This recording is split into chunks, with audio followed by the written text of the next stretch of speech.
Hello everyone and welcome back to Let's Play The Messenger. In the last part, we started off the DLC Picnic Panic by going through the open scene, starting off Voodkin Shore, and now we're in the area proper. Now, the interesting thing about Picnic Panic is that quite a few of the enemies behave similarly, and some are just outright reskins of ones from the main game. Like, these blue enemies are reskins of the, I think, blue Kappas during the main game, and these green chameleons are reskins of the green Kappas, only they now have the added ability to crouch down when they're low on health and just rush at you outright. Though, thankfully, just crouching down and either charge slashing, or throwing either of the shurikens, whichever one you have, will do well to dispatch them. As I mentioned in the last part, Picnic Panic is more a return to the linear nature of the first 7 to 8 parts of this LP.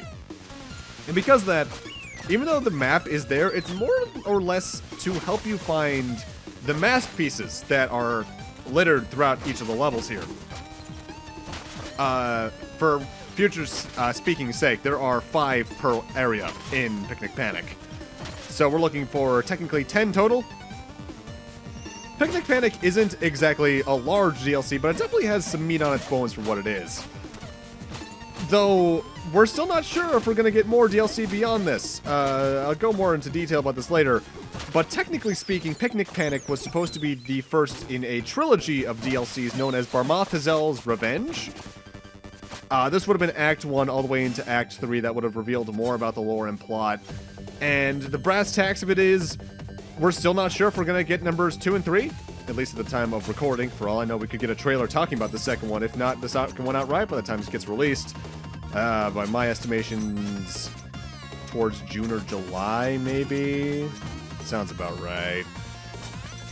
And because of that, I could be talking about this for nothing, but the main idea for them making the DLC was if Picnic Panic drove enough future hardware sale or software sales, they would continue on.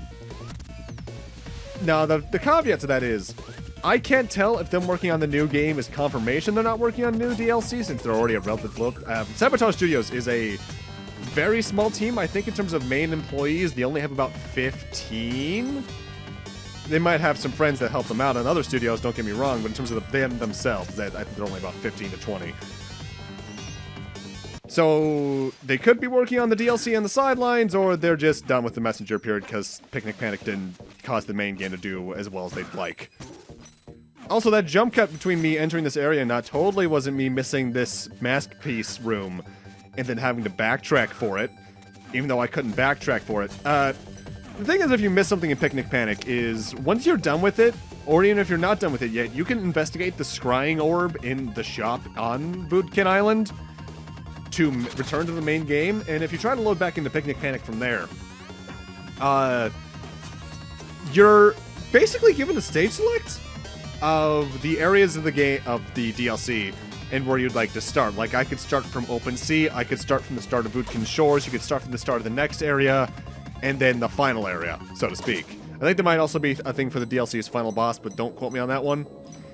What I had to do during a part of the recording here, and me jump cutting in a moment, it's actually going to be me realizing I missed that particular mask piece and trying to get back to the area, even though you just outright can't go backwards from the point I'm at now. What I had to do is, I want to say it was either at the next shop or the shop after that, I just went back to the main game and started this area over, which is also why my time shard pieces are either going to escalate or drop, because I may have bought some things with the Iron Hood.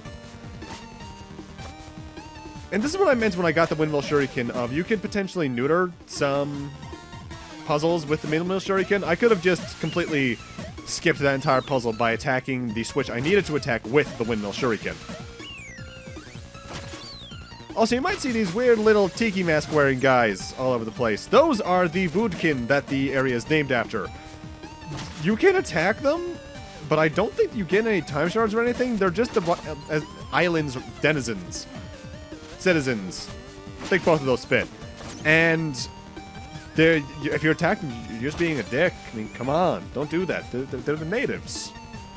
It's one thing if they attack you, but they're just dancing around having a good time.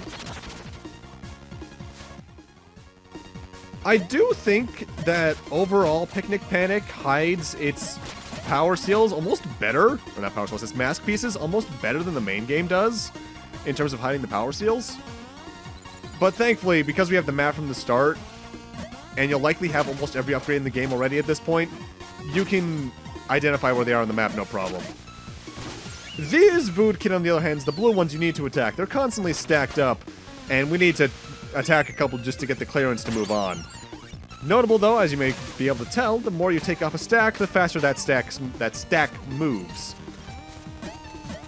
That's a mechanic I think they could have used a few more times in this area. I think it only gets used in this room, the room down there, and during one of the mask piece rooms, and that's about it from the top of my head, actually. Now, a mechanic in the game I haven't quite talked about yet is New Game Plus. I've mentioned it a couple times, namely when talking about the speedrun stuff, but I haven't gone into detail about it itself. New Game Plus wasn't in the game when it was first released. It was released in the 1.0.4 update to the game. And it works interestingly. You do it from the file select screen, you select a new file, you can choose New Game Plus, and then it'll carry things over. However, the moment you select the file, you're given a menu to choose one menu on your inventory to keep permanently. Out of the items that aren't automatically retained. You'll always have the Climbing Claws, Wingsuit, Rope Dart, Magic Seashell, and Astral Tea Leaves. You'll also keep any shop upgrades, Power Seals, Minimal Shuriken, Craftsman Corner Toys, as well as the ultimate reward for the mask pieces. Time Shards don't carry over either until you're on the second New Game Plus and beyond. Anything else I didn't mention, which is the Candle or Power of True Sight, the Barma'Thazel, Ruxtin's Amulet, the Lightfoot Tabi, the Magic Firefly, Sun and Moon Crests, the Phobikins, the Demon Crown, or any of the music notes, you don't get to keep.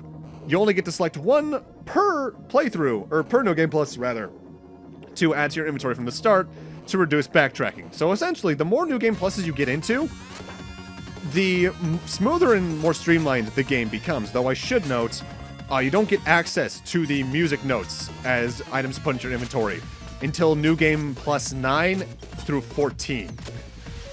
So you need to beat the game a lot to even streamline the game that much. The biggest mechanic changes to New Game Plus are, barring the obvious, your inventory is a bit different to start. The damage you take increases, as does boss health, and Quarble works completely differently. You see, unlike the main game, where when you die, Quarble shows up, and then he sticks around with you while after you revive to take some time shards until his timer is completely reduced. In New Game Plus, he requires an upfront fee to revive you. If you don't have enough time shards, which is represented in the top right with the timer, with the shard count, if the number is red, he won't be able to revive you. If it's white, he will. You get a game over. And Game Over in New Game Plus sends you back to the start of New Game Plus 1, no matter what cycle you're on. If you're on New Game Plus 6, back to New Game Plus 1 with you. So you need to be very careful about that.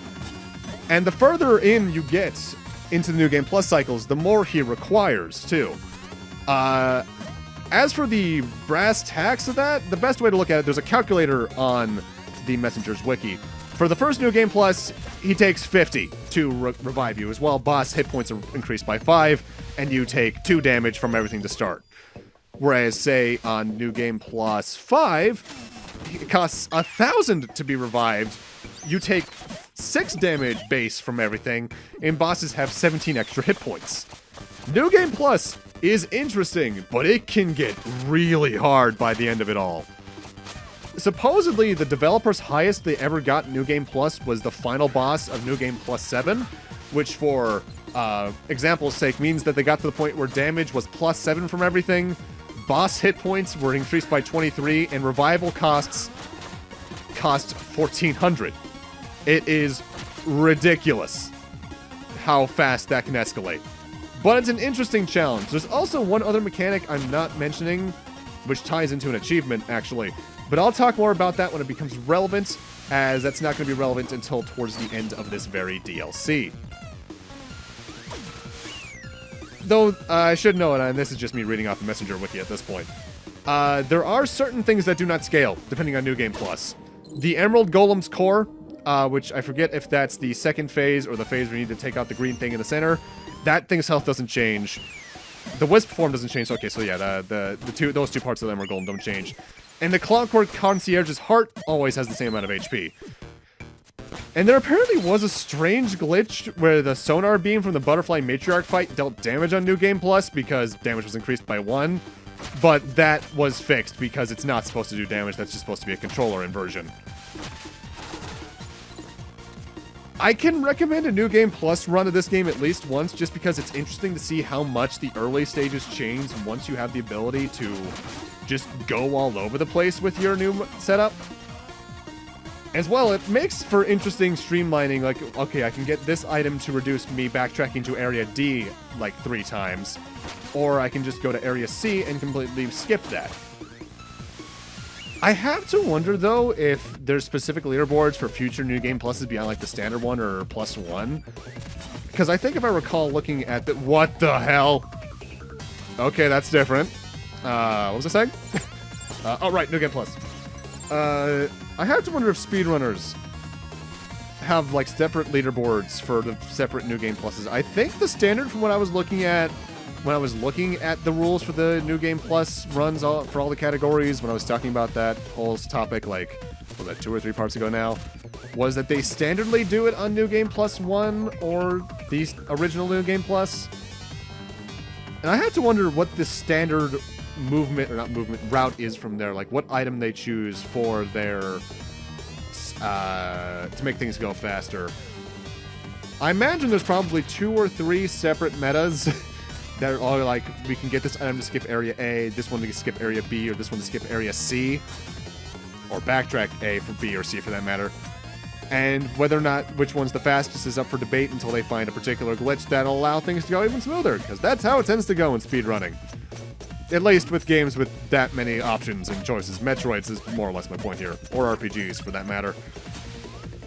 Platformers, it's usually just find glitch A, B, or C, and then do faster.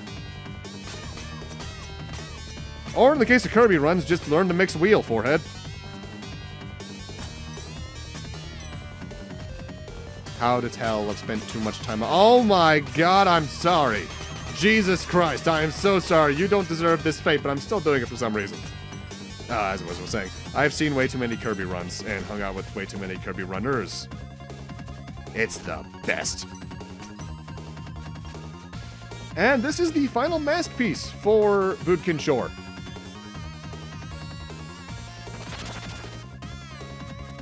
Voodkin Shore's collectibles, they can be a bit hard to find sometimes, but they're ultimately, I think, are both better hidden, but also easier to obtain once you find the hiding place than some of the power shards from the main game. And we're also getting relatively near to the end of Voodkin Shores as well. The weird thing about this place is that the shopkeeper doesn't have any dialogue for the boss fight. I don't know why. They have dialogue for every other boss fight here in the expansion. Just not this one. Odd. Still, what do you say we go find out what the boss fight is? Spoiler, it's my least favorite boss fight in the entire damn game. Alright, so this totem has 3 separate pieces, sort of similarly to that one part of Sigma's fight in X4. They act as the hazards and the platforms for you to attack. You need to attack the bird on top. However, after a certain amount of hits, it will spawn tornadoes to push you away. Sometimes the blocks act as platforms, sometimes they act as walls to be pushed into, sometimes they act as floor destroyers, and sometimes there's just birds to have you act as platforms to carry up to it. Sometimes they'll also drop down and spit fire out of their left and right side. The individual attacks of this fight are good and fun to learn. The execution with how they get harder and faster by the end of the fight is really annoying. Partially due to this attack right here. This is what I talked about earlier being a floor destroyer. The green one will home in on you, and then the entire group smashes down, reducing the platform size. Depending on where you place the first and second time that happens, this fight can go from hard to just plain annoying. Not to mention, there are some times where the wind knockoff will knock you right into the enemy's spikes. This fight is just annoying. I will admit it's fun pattern recognition, But I also think it goes on a bit too long. I think at max, it usually goes through 3 cycles of its pattern. For a pattern this long, I think they should have gone for twice rather than 3 times. At least it tends to get to 3 times. The third one's usually where you kill along the way. 2 is the limit of where... You know what I mean. It goes through 3 cycles, but you probably kill it before the third one's finished. This phase in particular is kind of annoying because you have to wait a bit longer just to get up to it. If you get hit by that laser, it just hurts you. Though I believe it can also do more damage, if not instant kill you, if it gets trapped, if it traps you right around there. I've died there several times. I don't know how I was supposed to avoid that because there was no way to avoid that. Unless you can destroy some of those, I'm just forgetting you can. This boss fight is just annoying. It's a shame, too, because the boss fights are normally the highlight in this game. This one just comes across as, eh. For me, at least. There's probably a lot of people out there who like this one, just not for me. Oh, God. It's a shame, too, as well, because I think about it. I think every other boss fight that's a proper boss fight in this expansion is really good. This is the rare exception. Oh, bullshit. They should have fallen down the holes. I'm not sure if the windmill shuriken or the proper shuriken would be the better shuriken for this fight either. As while the windmill shuriken can get more hits, there's a lot of times where it just kind of falls short of expectations, quite literally. Never mind, I just got 4 hits there, it's all worth it.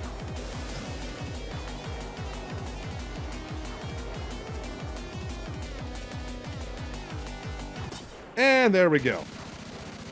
Annoying boss fight, but Voodkin Shore itself is a really good state. You again? Like, thanks for destroying my totem? Well, you attacked first. What are you talking about? I was doing a ritual to prevent the volcano from activating, and you just randomly engaged. No way. No way. You know what? Fair enough. I see how you could have thought I was a threat. I guess my survival instincts kicked in a little too fast. I understand. It's all good. So does this mean the volcano will activate? With that demon general Barma'Thazel planning on using it to conjure up some voodoo ritual, we'd all better hope not. Look, I'm sorry I destroyed your totem, okay? Don't worry about it. I mean it, I'm sorry.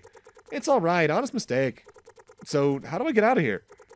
Oh, I'll adjust the wind for you. Follow me.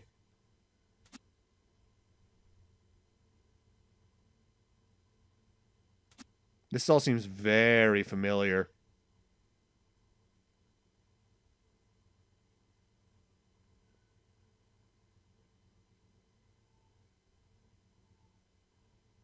Oh.